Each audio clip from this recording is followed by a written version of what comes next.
Ryan Reynolds here from Mint Mobile with a message for everyone paying big wireless way too much. Please, for the love of everything good in this world, stop. With Mint, you can get premium wireless for just $15 a month. Of course, if you enjoy overpaying, no judgments, but that's weird. Okay, one judgment. Anyway, give it a try at mintmobile.com/switch. Upfront payment of $45 for 3-month plan, equivalent to $15 per month required. Intro rate first 3 months only, then full price plan options available. Taxes and fees extra. See full terms at mintmobile.com.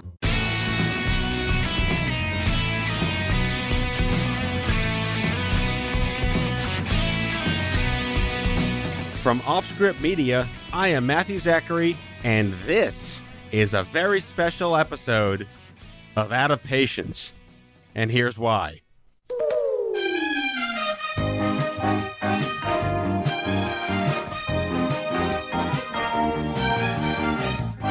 Sorry, just couldn't help myself. Yes, it's true. I got the chance to sit down. Well, not really sit down, but you know what I mean. And talk to one of my idols in the music industry, the one and only John Tesh. This is one of the most exciting and interesting interviews I've ever done. Among many other things, we talk about his new book, Relentless, Unleashing a Life of Purpose, Grit, and Faith. So please enjoy my conversation with the one and only John Tesh. John Tesh, welcome to Out of Patience. I'll just start by letting you know all the things we have in common that we didn't quite know we had in common. We're both pianists, composers, cancer survivors, radio show hosts. We have a connection to the late Jerry Goldsmith. We both lost and regained functions of our body to get our career back on track. You've performed at Red Rocks, and I visited Red Rocks. So I'll leave it at that. Have you dated my wife? Say hi to Connie for me. I'm sure she knows exactly who I am. That's awesome. I was just so thrilled you were interested in being interviewed on our show, and your new book, Relentless, Unleashing a Life of Purpose, Grit, and Faith. But we can't not start anything without discussing your music. Well, first of all, I've always wanted to be you. Studying under Jerry Goldsmith he's one of my all-time favorite composers, and I wanted my whole life to be. I used to actually shoot movies in my backyard with my cat Tippy. This is actually in the book, where I was concerned about the ASPCA's reaction to this. I built a harness for the cat and used some fishing line and flew the cat, quote unquote, across my mom's clothesline, and I did all of the sound effects with my mouth of Tippy going to Mars was the name of the horror film. It sounded like this.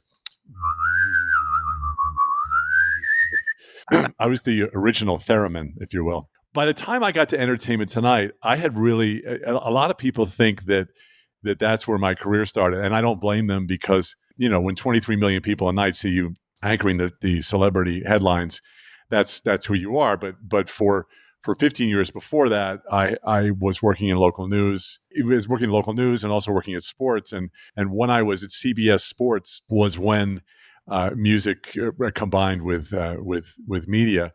But when I was a kid, it really wasn't. Music for me was just a way to get noticed. I think it is for a lot of boys too. But when I was in junior high school, I was 6'6" in junior high. I'm 6'6" now. I weigh 225 pounds right now, but in junior high, I weighed 152. There were no hormones yet at all. And so I sounded like this. Very young piece of you right there. Yeah, right. Exactly. Yeah. It's a giant rabbit. Anyway, my mom had strapped me to a piano basically, because that's just what she was, a taskmaster. And so I learned classical piano as a kid, and a lot of Stravinsky, mostly Rachmaninoff pieces, and then I realized when the Dave Clark 5 came along that you could actually play a keyboard in a band, and I bought myself with lawn mowing money a Magnus chord organ, and so I was in a rock band. Yes. So you did it for the girls, right? Yeah. And we were in a rival band. My band was called. We had two bands: the Days of Night and also the Best of Both Worlds. I was also. I had a great teacher when we were 7. All of us in Stewart Avenue Elementary School. He just handed out instruments, and you had to play an instrument, otherwise, you had to be in the choir. And I didn't want to be in the choir. So it was always. I was surrounded by so much music that I was convinced that I was going to go on. And go to music school. And I had been named twice to the New York State Symphonic Orchestra as a baritone horn player. But my parents, especially my dad, decided that wasn't going to be my future. I have fond memories of Sam Goody in the Staten Island Mall. Oh. And it was basically a fee for service. If I knew that the girl I liked wanted me to learn Lionel Richie or Billy Joel or whatever, I'd go to Sam Goody and buy the song they wanted to hear. It's exactly the same story. Yeah, it's. There were two currencies at Garden City High School on Long Island back in the day, and one was playing in a rock band, and the other was a letter jacket. And the funny thing is that I had a letter jacket in 3 sports, 3 varsity sports, even though I was a skinny mini, and I was in 2 rock bands that played at all the school dances and played in auditoriums and stuff. I couldn't get any girls because I was just so hideously skinny. So none of that, the skinniness, it canceled all that stuff out. Do you feel like your own inadequacies were what drove you to want to prove yourself to get the girls? Oh yeah. I mean, it was, the inadequacies and plutonium was added. My dad would not do well parenting a millennium.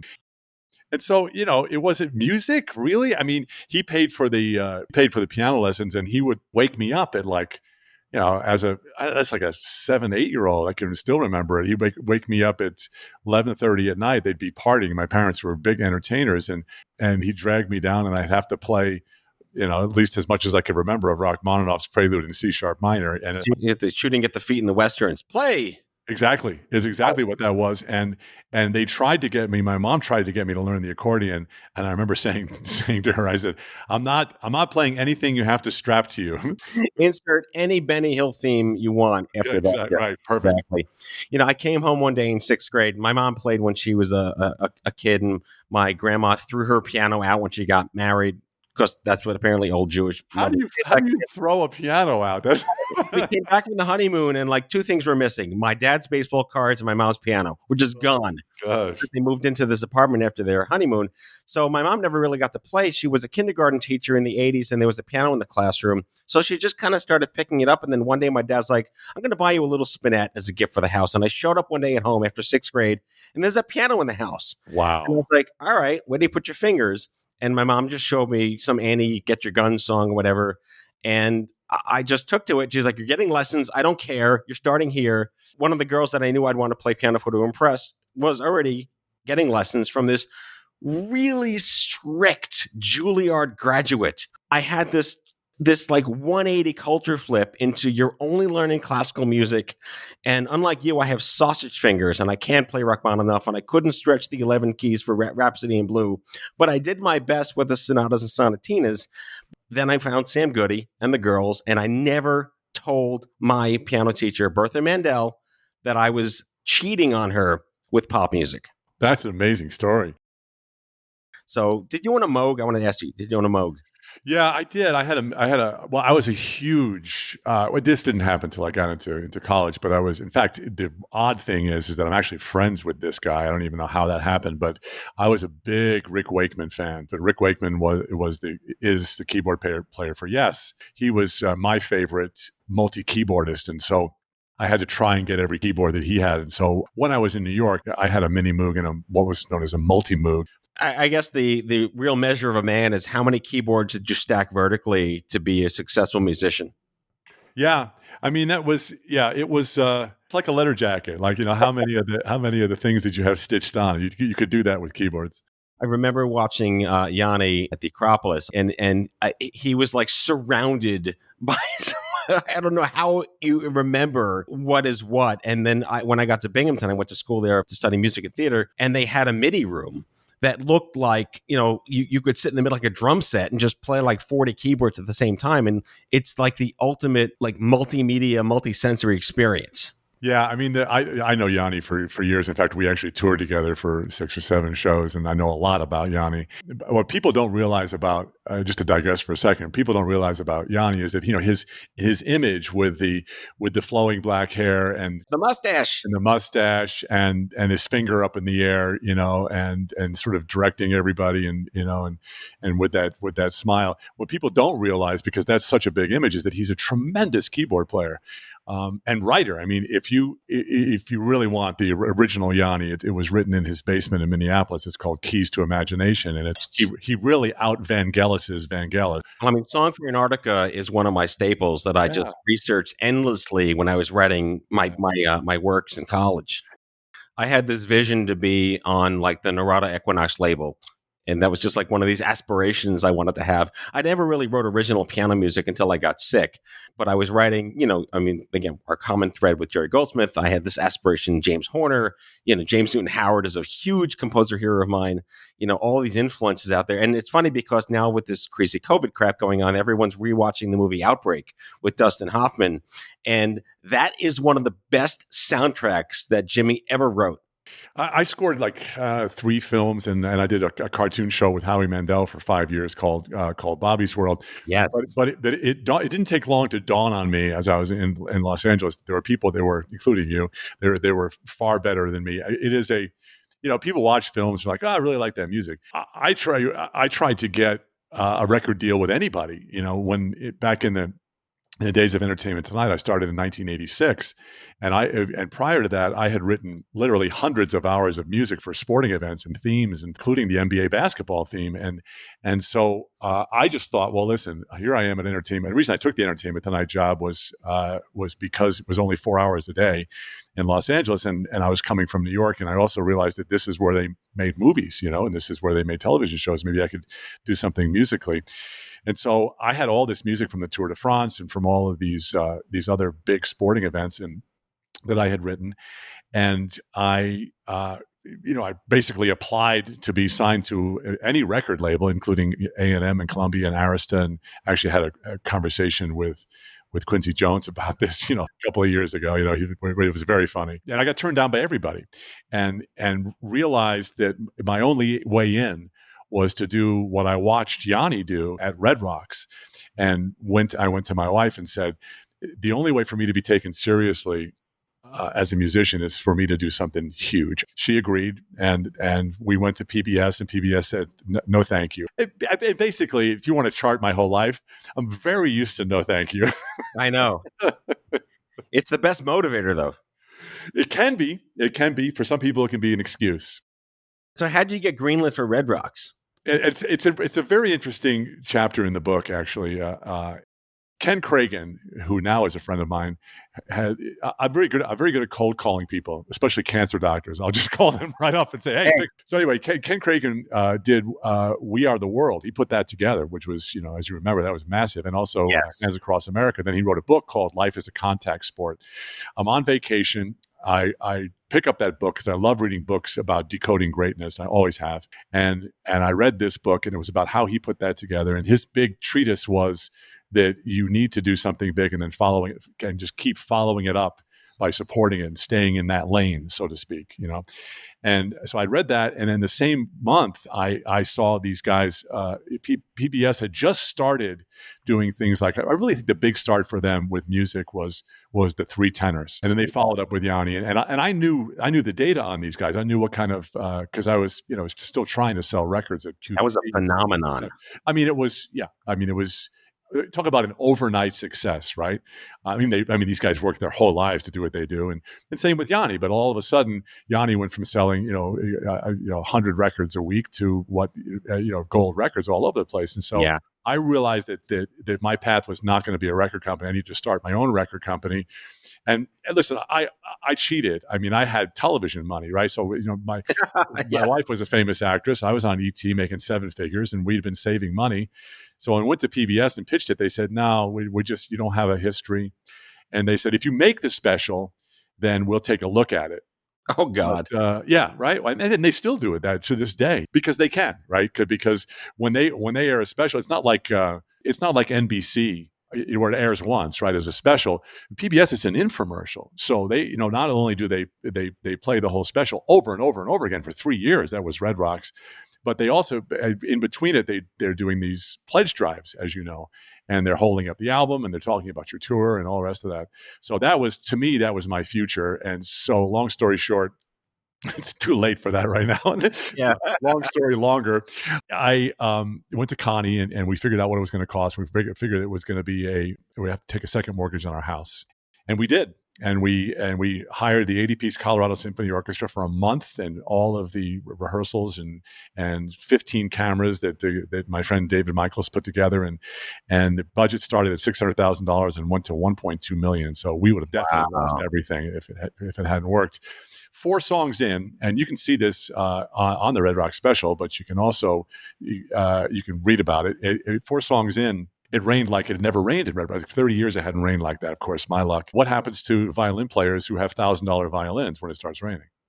Yeah, nothing good. Yeah, they have to leave. So they left, and so I'm there with the core band, and there's 5 of us, and Charlie Bishrad, my good friend, who is an electric violin player, he said, "Come on, let's play." And the audience wouldn't leave. They kept stomping their feet because they had put on slickers. They knew Red Rocks, and they put up their umbrellas, and we knew this special was over and there wasn't anything to film anymore. So we just played for the audience, and they went insane just knowing that we were sticking to 7,000 people. We'd given. But that's the rawness. You went with the situation. You leaned into it, as they would say today.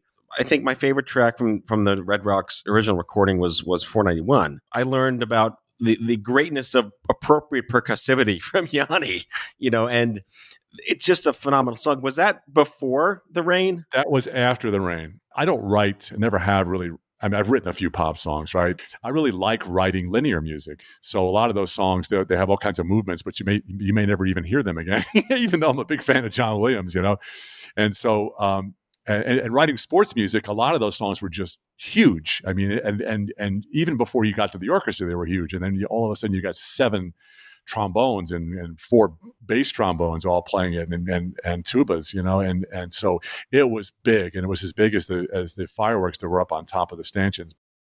I have a really terrible version of that anecdote, because I was giving a piano concert to 2,000 nurses at an annual trade show in Philadelphia in 2004. And it was this massive ballroom in this massive hot hotel, and the piano was up on a podium, and there was spotlight. They did a really good job lighting it for a hotel. And I get up there on stage, and I had rehearsed and practiced beforehand. And I don't know what happened in the 20 minutes before and after, but I got on stage, I started playing, and the entire pedestal, the entire thing fell off the piano. It fell off the piano. I've had that happen. Go ahead. But you know what? I just kept playing. I did my 1-hour concert for them with no pedals. And that was it. And not everyone's a musician, you kind of play for the crowds, but I just did it. You lean in, you do it. And that was one of the most human experiences I had, fumbling for air while trying to maintain, just something really special. So, yeah. You should follow us around on tour. That stuff happens like every other show. It's like the microphones fall into the piano, and people fall off. We've had violin players fall off stages. But the wild thing though is, that long story of playing in the rain is that 20-minute segment. Every time it was played on people, and that 20-minute segment was part of an hour and a half full show. Mm-hmm. That was a self-contained segment, and at the end of that segment, they pledge, for this you can get the album, for this you can get the DVD, and you can get tickets to the concert. And that segment, even to this day, it raises the most money because it's the most compelling. You purchase the 80-piece Colorado Symphony Orchestra, and then it's 4 or 5 guys playing in the rain, and that's what gets people. Yeah, that's where the meat and potato hits. Back with our guest after the break.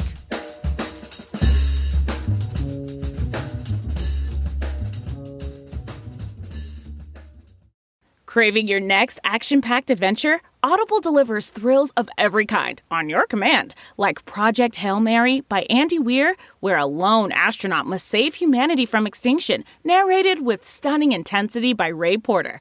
From electrifying suspense and daring quest to spine-tingling horror and romance in far-off realms, unleash your adventurous side with gripping titles that'll keep you guessing. Discover exclusive Audible originals, hotly anticipated new releases, and must-listen bestsellers that hook you from the first minute. Because Audible knows there's no greater thrill than the one that speaks to you.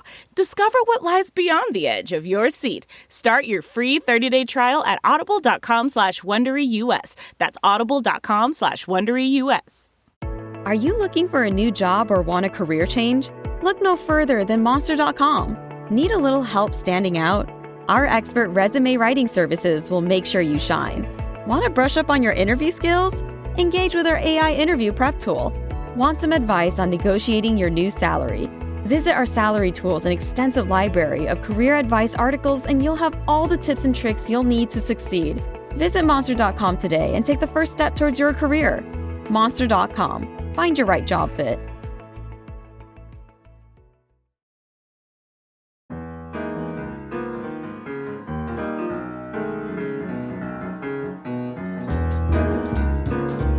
Yeah, I want to get to your book again, Relentless: Unleashing a Life of Purpose, Grit, and Faith. You know, we do have the cancer story. You have I actually lost the use of my left hand for a year and a half, and I had to stop playing, which is why I did not get to formally study with Jerry Goldsmith at USC. You lost your voice and had to go through tremendous challenges to get that back. You know, the book called Relentless, one of my favorite words in the world is perseverance, and not because it has lots of syllables, but a lot of people have to self-define that, whether it is hearing no a million times and just keeping on figuring out that you want to get this done. I know we both love 7 Habits, the book. Where does this factor into you just got to keep going?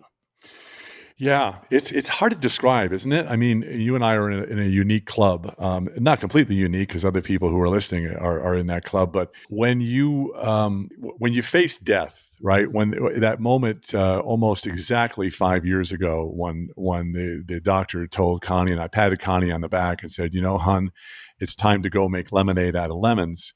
That, I actually dealt with. Everybody thinks that it was like, oh, John, he battled through it and won the battle and everything. No, it just didn't. I went through every possible iteration of emotional disaster. I mean, at first it was okay. Let's get smart about this.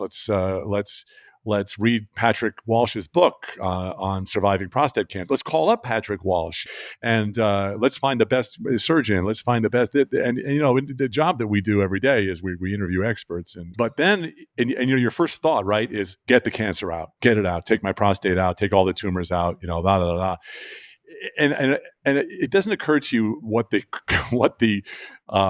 collateral damage is going to be, and so I had plenty of that where my body shut down and they were shoving NG tubes up inside me, and you experience at whatever level it is, you experience an enormous amount of suffering, and it's not like I hate it when people say. Somebody says, "Oh, I've got back pain. Oh, you should try this," or it's probably you're that. You don't know, right? And it's the same thing with chemo, where it's everybody reacts differently to this stuff, and I did not react well to it. I wanted to kill myself, and I talked about killing myself. I talked about taking kettlebells, those Russian exercise things, and weights, and strapping them to my ankles and jumping in the pool because I like the water. Once I read. When I could read and when I could listen, once I read Viktor Frankl's book, Man's Search for Meaning. Viktor Frankl, as you know, is a Holocaust survivor. And you read a book like that, and all of a sudden you feel like, what you're going through is a head cold. Little perspective, right? Yeah, it is. And that's that thing you're talking about with Stephen Covey is recognize the paradigm.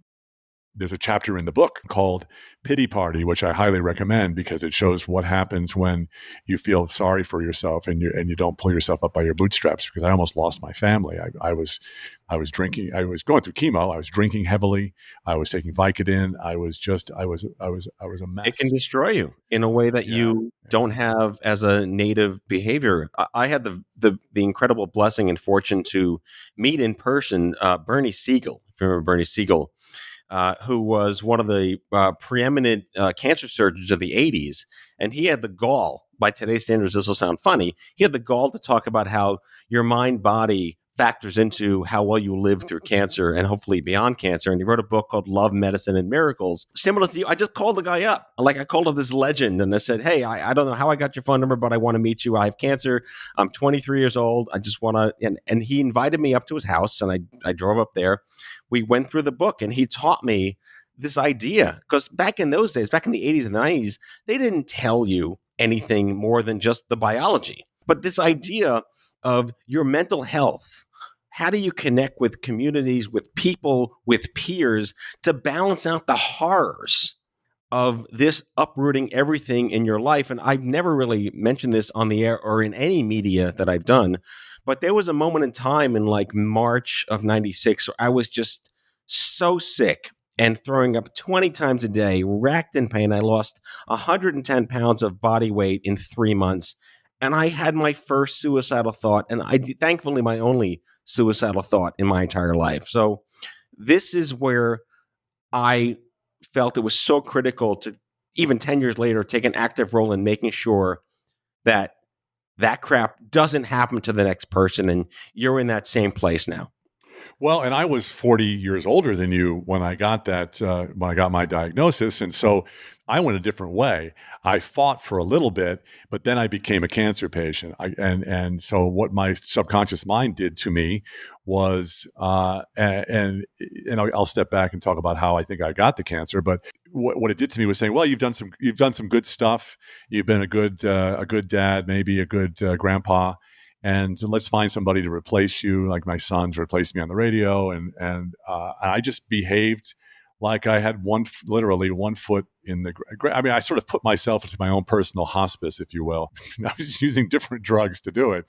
But yeah, so I really had given up, and I became a cancer patient, but I became more of a cancer patient than I was even before I got diagnosed. And I'll explain that, because my dad got cancer and died at 63 years old, the same year in his life and in my life that I got cancer, diagnosed. And so I just want to live one day longer than my dad. And once I started studying, 3 years after we'd been going through treatments for my cancer, I came upon something called divine healing, which is basically certain scriptures in the Bible that are the promise of healing that a lot of churches do not teach. Some do, most don't. And the scripture that I landed on, my wife and I both at the same time, was one called Mark 11:23, which says, "Whoever says to this mountain, be removed and be cast into the sea, and does not doubt in his heart, but believes that what he says will be done, will have what he says. Therefore, whatever you ask when you pray, believe that you receive it, and you will have it." Now, that's Jesus not talking to just the apostles, the disciples, but talking to everybody beyond the 2,000 years ago that needed to hear it. And then there was also Proverbs 18:21, which is death and life are in the power of the tongue. And when I came upon, and listen, I had read all of this stuff when I was a kid. I grew up in the church, but until you understand what the authority is, what your authority is over sickness, and that when Christ went to the cross, he not only took our sins, because that's what people mostly preach, but also it's in there in the Bible, took our griefs, our sorrows, and our sicknesses, that God's nature is to want us well, not to put sickness on us. And I always thought that I had gotten the cancer because God wanted me to have a ministry, and it's not in the Bible anywhere. I have a phenomenally dogmatic approach to how do you make sense of crap you can't possibly, understand. And, Bernie really gave me that perspective with this, love and medicine are kind of tangible in a sense. And, what is a miracle? I live and breathe by Mel Brooks, all-time favorite. And he used to do this skit in the 60s, maybe you remember it, with Carl Reiner, called The 2,000-Year-Old Man. Oh, of course, yeah. And one of the bits where Carl asks him, he says, "Where does God come from?" And in traditional Mel Brooks fashion, he says, "Oh, we used to worship Phil." And Carl's like, "Who the hell is Phil?" And he's like, "Oh, Phil was nice, but then Phil got struck by lightning." And we looked up and said, "Oh, there's something bigger than Phil." And what a great way to just kind of summarize in Mel Brooks fashion what miracles really can be. Yeah. Yeah. Well, I mean, my story is, and there's more detail in the book than I can do right now, but the supernatural thing that happened to my body when my mind, when my heart, when my spirit was finally done treatment. They wanted to radiate my pelvis with 67 treatments over 3 months, basically carpet bomb my pelvis because they found 2 lymph nodes that had lit up after my prostate was removed. Is that the ADT story? Yeah. Oh, yeah. Yeah. So androgen deprivation therapy also is when they take testosterone out of your body, which is equally as for some people, and it was for me, as nasty as the chemo, and they're doing it at the same time. But when they wanted to do the radiation, he went through the list of all of the contraindications, the functions that I might be losing in my pelvic area. They got to a couple of the functions that I was really fond of, and to be not to be flip, but to be honest, faith was born. I show if you've seen the scene with Leonidas, the Spartan king in 300, looking back at his queen. And making the decision to kick the messenger down into the well instead of accepting subservience to Xerxes. That's exactly the look that Connie and I had. And at that moment, I was not only healed of cancer, I was healed of arthritis. And so we have been since then, and this was 2 years ago, we don't have a church in our area that we like. So instead, we go to a subacute facility every Sunday. There's like 10 of us, and we lay hands on the sick and pray for the sick with the same procedure that got me healed of cancer. Yeah, I mean, I have experienced meeting hundreds of thousands of people from the cancer space in the last 15 years, and it continually inspires me to see how everyone has their own way of defining how this happened to them, how they reconcile this with the universe. And, it doesn't judge, it doesn't care, it's there. And I was diagnosed 25 years ago. I think I mentioned that. And just to see, though, how far we've come, where 25 years ago, prostate cancer could have been a death sentence. And here you are, even 5 years ago. And congrats on 5 years. That's like a nice little cancerversary milestone, by the way, is how the humanity of dealing with all the crap can really, the community is there. And it wasn't there for me. It wasn't there for millions of people, but it is there today. And the fact that you have been very open about this, wrote this book about this, it's going to help other people in a way that I probably could not have been helped 25 years ago. Oh, yeah. Yeah. Yeah. I mean, 5 years before I had I think it's important to note that when I had my first surgery at Johns Hopkins from Dr. Ted Schaefer, amazing surgeon, but he was known for treating aggressive cancer aggressively, and he even used those words. So did Patrick Walsh, who trained him. And Patrick Walsh was one of the first guys to use the Da Vinci robotic laparoscopic prostatectomy, and robots basically. And then Dr. Brian Chapin, another surgeon who did my second surgery, and then Christopher Logothetis, my oncologist. If I hadn't had faith for those guys and for all those hospitals, I'd be dead right now. And so it's really important to figure out what you have faith for. And it's a training thing, I mean, my wife and we go to bed every night, and maybe we'll watch a comedy every now and then, but we listen to people like Curry Blake and Barry Bennett and Andrew Womack, all of them two of them out of Charis Bible College. This is a school that all they teach is healing and the power of the Holy Spirit. We're going to kill ourselves if we don't renew our minds. And that's in the book of Romans. Fear of COVID-19, fear of cancer, fear of lack, fear of losing your job. You will end up, I can tell you, because I've done it, you will end up manifesting that. I manifested cancer in my life. Absolutely no question. DNA is only 5% of what's going to happen to you. Epigenetics tells us that the rest of it, 95%, has to do with not only diet and fitness, but a big part of it is what you're talking about healing your mind. You can have all these thoughts. We have millions of thoughts every day, but the moment you take one and speak it out, it's a whole different ballgame. And even Dr. Caroline Leaf, the neurosurgeon, will tell you that spoken words can affect your body at the subatomic level. So take that, right? Well, you had me at epigenetics, by the way. My one of my favorite jargon geek words of all of oncology. I have one more fun. Like to go in a fun direction. I had the chance to have dinner with Jason Priestley many, many years ago. And I jokingly asked him, how blunt of an object does it carry around when he meets people that just goes, da-na-na-na, da-na-na-na? Right. So I just have to ask you, how often do people just walk up to you and start singing the ET song? Not as often as they used to, because people have really sort of grown out of it. There's, but I actually have plenty of people who will sing the NBA basketball theme to me because it has more of it has more of an emotional response for people who grew up with Magic and Michael Jordan and what's his name, the announcer. Marv Albert? Marv Albert, yeah, yes, yeah, and so I probably get that more often than I was doing an interview with my old friend Adam Carolla the other day, and we were talking about the old days when I used to just get made fun of all the time. I mean, it was every cartoon was a picture of hell, and it was me playing piano in hell, the rest of the stuff, and he asked me, he said, did that ever get to you? But when Red Rocks happened, it was sort of over for all that madness because Newsweek did a big story calling it the Teshing of America. Wow. About that whole thing. Yeah, it was. But even after that, it wasn't like, see, told you, because I understand how it works, and I think the reason I understand and I understood how it works is that I was in the media business.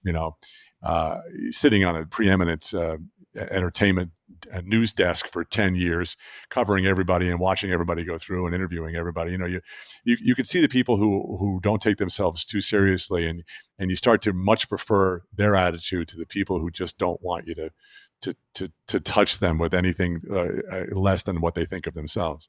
Yeah, haters gonna hate. That's just never ending. But the fact that all that happened in the '80s before social media, definitely different dynamic with the public. Yeah, I mean Twitter's got to be of Satan, right? Just try to stay away from that thing. But it's I didn't want to write a book. I didn't think about writing a book. It's not that I didn't want to. I like reading books, but when HarperCollins came to me after hearing the story about the divine healing approach that Connie and I took to the end of my journey, they said, "Would you be interested in writing a book?" And I said, I don't know, not just about cancer. And they said, "Well, make us an outline of your life and I'm not sure how much you journal, but I highly recommend it." And I really didn't until I decided to write this book, and it was supposed to be done in 6 months, and 2.5 years later, I finished it. Which part of it was because I was still going through my journey, and I wanted to include all of that stuff. But when you go back and when you're forced, and I was, because I said yes to this book, when you're forced to go back and find a way to fill 80,000 words, and some of that's your life.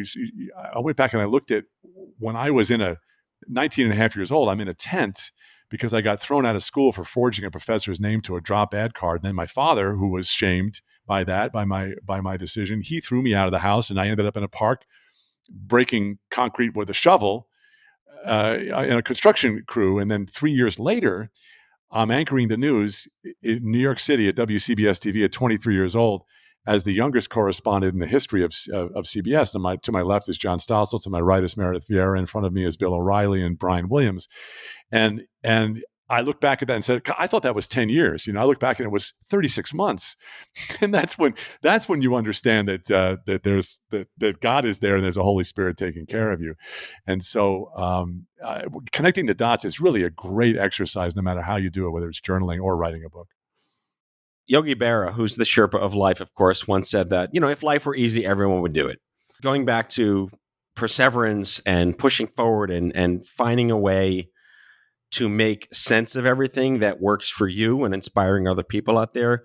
It's Passover tonight, and it's all about, with the plague passing over our houses out there. Yeah, man. And April being the month with the most religious holidays and the most spirituality around the world, it's really appreciating everything that we have and how we're trying to, I say, make it suck a little less for everyone else by learning what we've gone through.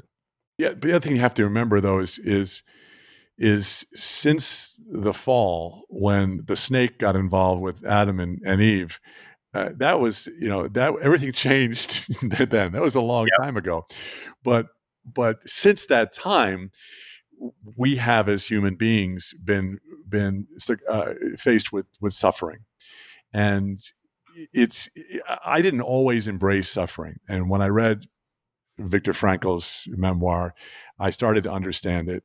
listening to some Jordan Peterson stuff. But most profoundly, when years ago I read M. Scott Peck's book, The Road Less Traveled, and the first sentence is, "Life is difficult, period." And then a new paragraph. And it's like, until you can understand that, get the revelation of it, and then work on transcending it, you'll never have a full life. And it's just so true. And until somebody does the tablecloth trick where they pull your life out and there's some stuff standing and some's not, and I'm talking about your cancer diagnosis, you don't really understand what suffering is. And I think if people could really, if there's some way you could get to where you and I are without having to go through what you went through, if you can get to that revelation, you save yourself so much pain. And then the other thing to realize, and you know this, and I'll leave you with this, is one of my all-time favorite quotes it came upon me after I wrote the book, so it's not in the book, but it's such a great quote.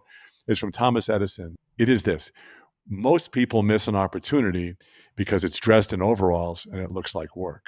Anything you want to do, and that means whether you want your own Red Rock special, or you want to get out of a tent and get busy, or you want to meet the woman of your dreams, or you want to beat cancer, it's a lot of work. It's dressed in overalls and it's a lot of work, and sometimes it takes training. John Tesh, thank you so much for an incredible interview. Your new book, Relentless, Unleashing a Life of Purpose, Grit, and Faith. The man, the myth, the legend, John Tesh. Thank you. My pleasure. That's all for today, folks. If you like the show, be sure to subscribe, leave a review, follow us on social, and tell all your friends to listen. Out of Patience with Matthew Zachary is a product of Offscript Media. Our executive producer is Matthew Zachary. Our senior producers are Jen Horangeff and Andrew McDowell. Darren Tunn is our production intern. It is recorded, mixed, and edited by Matthew Zachary. Our theme music is by the Mike Van Allen Quintet and by Mara. For advertising and media inquiries, email media@offscript.com. Hit us up at contact@offscript.com to share comments, feedback, and make guest recommendations. For more information, visit offscript.com.